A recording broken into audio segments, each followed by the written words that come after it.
On a cold winter evening, deep in the quiet countryside of Minnesota, an elderly man named Walter sat by his fireplace, sipping a cup of hot tea. Walter, a retired park ranger in his late 70s, had spent decades caring for the wilderness and the animals that lived there. Though his days of active duty were long behind him, his connection with nature remained as strong as ever.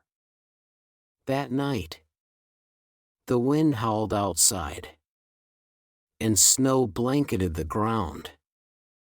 Walter was about to head to bed when he heard a faint, desperate cry.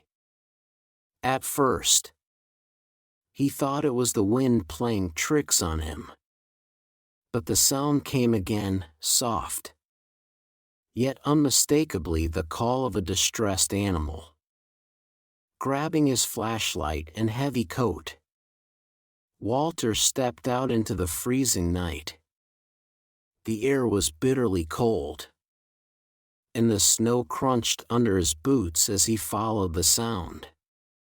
It led him to a frozen lake nearby, where the beam of his flashlight revealed a heartbreaking sight: a young deer, no older than a year, had wandered onto the ice and slipped. Its legs splayed awkwardly, and it was unable to get up. The poor creature's panicked cries echoed across the icy expanse. Walter knew the dangers all too well. The ice could crack under too much weight, and the deer was at risk of injuring itself further.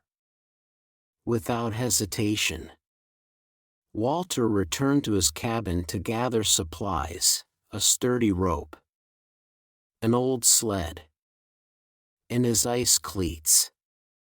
He also packed a blanket, knowing the deer would need warmth. When Walter returned to the lake, the deer was still struggling, its breath visible in the icy air. Speaking softly, he approached the edge of the ice. "It's okay, little one," he murmured, his voice calm and soothing. Step by careful step, Walter edged closer, his ice cleats keeping him steady. He looped the rope gently around the deer's torso, avoiding its sharp hooves. The animal flinched but seemed to sense Walter's kind intentions. With patience and strength, Walter pulled the deer onto the sled and slowly dragged it back to solid ground. The journey was difficult, the icy wind biting at his face. But Walter's resolve never wavered. Once they reached the shore, he covered the deer with the blanket and checked for injuries. Thankfully, apart from exhaustion and a few minor scrapes, the young deer was unharmed. Walter stayed with the deer until it regained enough strength to stand.